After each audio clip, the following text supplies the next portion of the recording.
Some people walk into a room, and the whole room decides, before they even open their mouth, that they don't belong there. That's what happened to Loretta Ashby on a Tuesday evening in October, at the kind of restaurant where the menus don't have prices and the coat check attendant sizes you up before he takes your jacket. She was 61 years old. She had driven 40 minutes in the rain. She was wearing a navy cardigan and sensible shoes, and she was carrying a purse that had seen better days.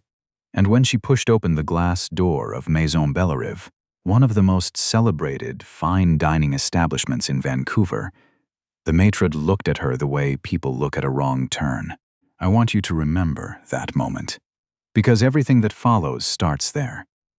Loretta had made the reservation 3 weeks in advance. She'd called on a Wednesday afternoon, given her name, asked for a table for one by the window if possible, and been told, politely, professionally, that they would do their best. She'd said, "Thank you." She'd hung up the phone and gone back to what she was doing, which was reviewing quarterly reports for a company she'd spent 32 years building from a single rented office in Burnaby into one of the largest independent hospitality groups in Western Canada.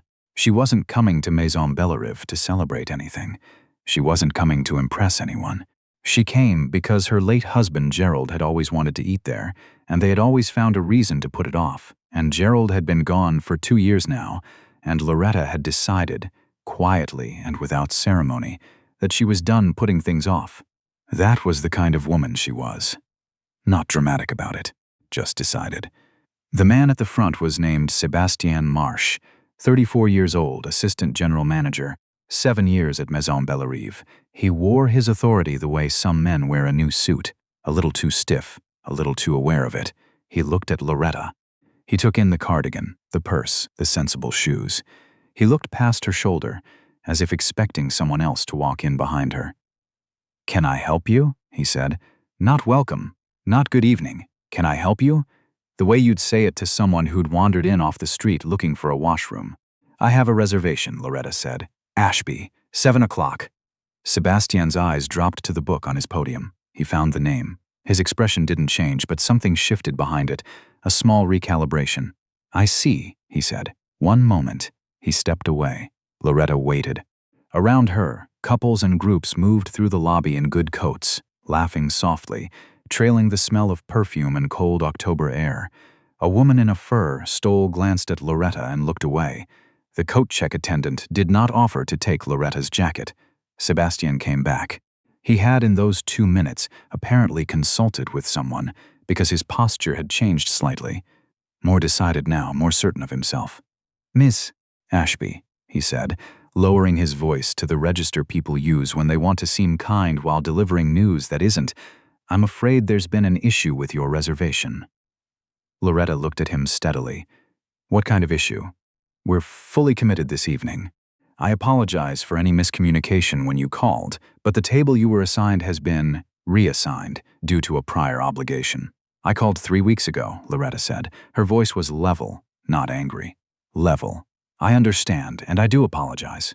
If you'd like, I can put your name on the wait list for this evening, or we can find you something."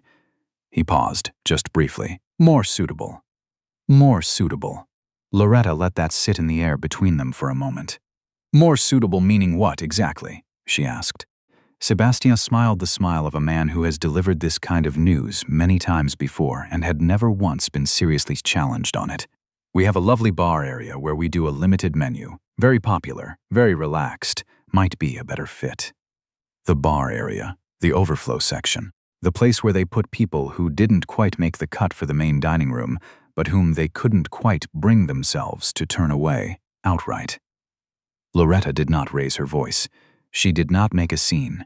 She had not made a scene in 61 years, and she wasn't going to start now. She said simply, "I'd like to speak with the general manager." Something flickered across Sebastien's face. Irritation, maybe.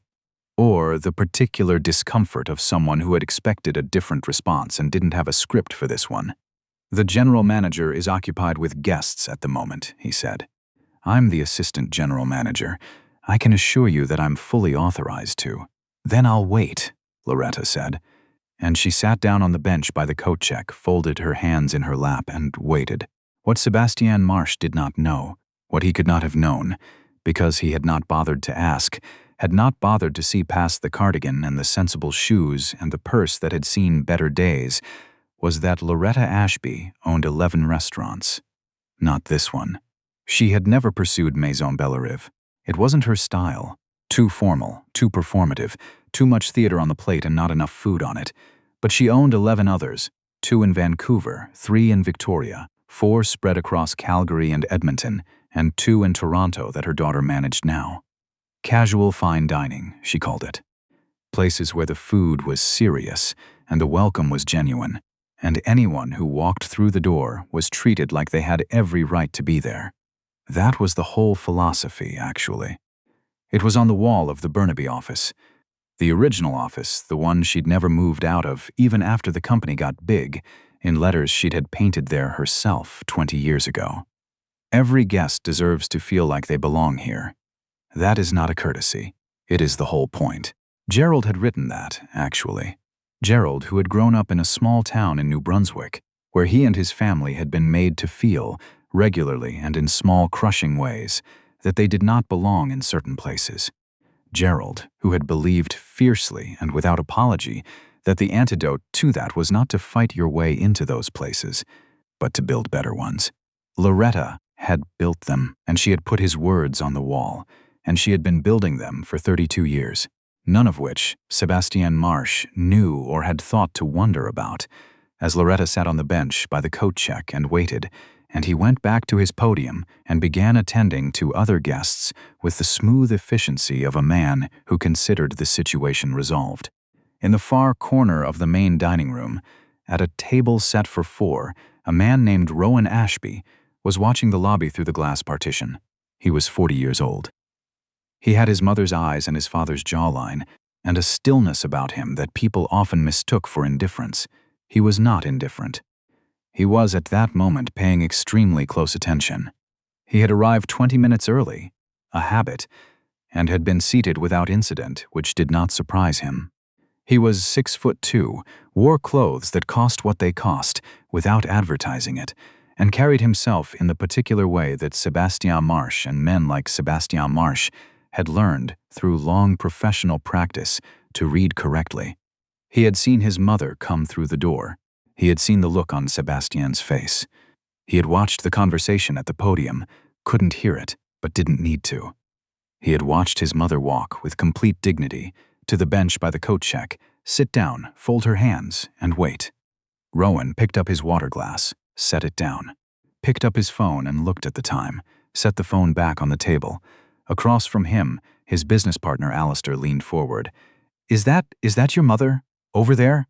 "It is," Rowan said. Why is she sitting over there?" "I thought she was joining us for dinner." "She is." Alistair looked between Rowan and the lobby. "And you're just sitting here?" "I'm waiting," Rowan said. "For what?" Rowan looked at him. "For it to play out." Alistair did not entirely understand this, but he had known Loretta Ashby for 11 years and had learned to trust that the man usually had a reason for the things he did, even when the reason wasn't immediately visible. So he sat back, and they both waited.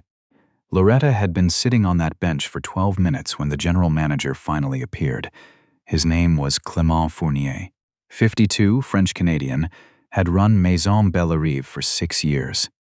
He walked out from the back with a slightly distracted air of a man who had been pulled away from something he considered more important, and when he saw Loretta, this small, neat, 61-year-old black woman sitting on the bench with her hands folded and her expression entirely composed, something in his face shifted. Not recognition, not yet, but something like unease, the unease of a man whose instincts are telling him, quietly, that he has walked into something he does not yet fully understand. "Madame Ashby," he said. He had the manners to use her name, which Sebastian had stopped doing after the first exchange. "I'm told there's been an issue with your reservation. I do apologize for any confusion. Allow me to see what we can arrange." "I'd appreciate that," Loretta said. She stood. She was a full foot shorter than him and somehow entirely undiminished by this fact. Clément turned to his podium and reviewed the book. reviewed it again, had a murmured exchange with Sebastian that Loretta was not meant to hear, but could partially make out. Something about the Harrington party, something about the window table, something about Sebastian's voice going slightly higher than usual as he explained himself. Then Clement turned back to Loretta. "I've found a solution," he said, and his tone had warmed considerably. "We have a table available in our private dining room, normally reserved for larger parties, but it's unoccupied this evening. If you'd be comfortable, what I'd be comfortable with," Loretta said, still calm, still level, "is knowing why my reservation was canceled." A pause. "There was a miscommunication, Mr. Fournier," she said, not unkindly, just directly. "My reservation was made 3 weeks ago. I confirmed it. I arrived on time. Your assistant general manager told me my table had been reassigned due to a prior obligation and then offered me the bar area as an alternative." She paused. "I'd like to understand what prior obligation superseded a confirmed reservation." Clement's expression had shifted again. He was, Loretta could see, a man who was genuinely uncertain now. Uncertain of her, uncertain of the situation, uncertain of what Sebastian had done and why and whether it was going to become a problem. It was. "I'd also like to know," Loretta continued, in the same pleasant, unhurried voice, "whether that prior obligation happened to walk in after I did and happened to be wearing a better coat." The lobby was not loud. The question landed in the space between them with perfect clarity. Clement said nothing, which was, itself, a kind of answer. In the corner of the dining room, Rowan stood up. He had watched the exchange at the lobby. He had watched his mother ask her question. He had watched Clement Fournier's face go through its small, telling recalibration. He walked out of the dining room, through the lobby, and stopped beside his mother. Clement looked at him. Sebastian, from behind his podium, looked at him. 2 or 3 guests near the coat check glanced over. "Hi, Mom," Rowan said. "Hi, sweetheart," Loretta said, and there was, just briefly, the warmth in her voice that only came out for him and for the memory of Gerald. Rowan looked at Clement Fournier. He didn't raise his voice. He didn't need to. "My name is Rowan Ashby," he said. "My mother is Loretta Ashby. She's the founder and chair of the Ashby Hospitality Group. 11 properties, 30 years in the industry, roughly 400 employees across BC and Alberta."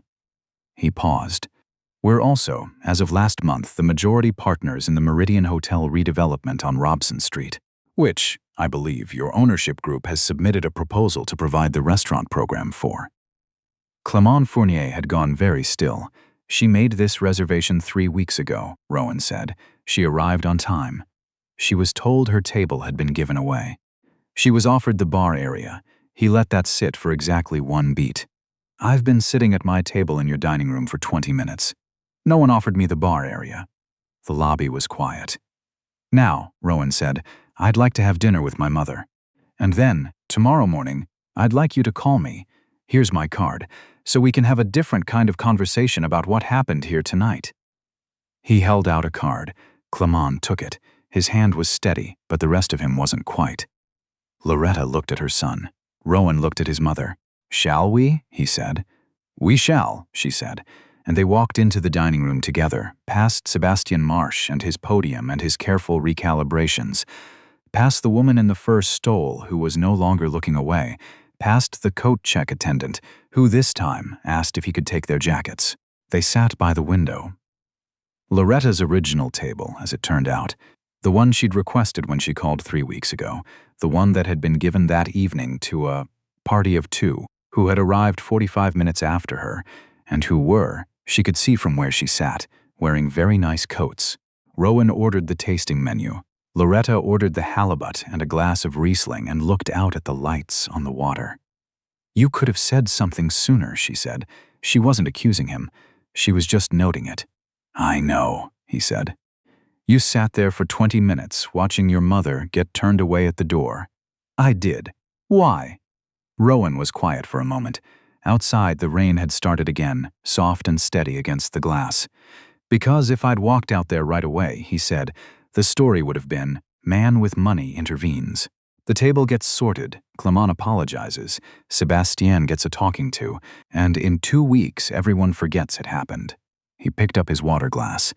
But you sat on that bench for 12 minutes and handled it yourself. You asked the right question. You made him stand in it. He set the glass down. Now there's a record of what happened. Now there's a conversation tomorrow morning that actually means something. And now, Sebastian Marsh doesn't just get a talking to. He has to account for what he did in front of everyone who was standing in that lobby.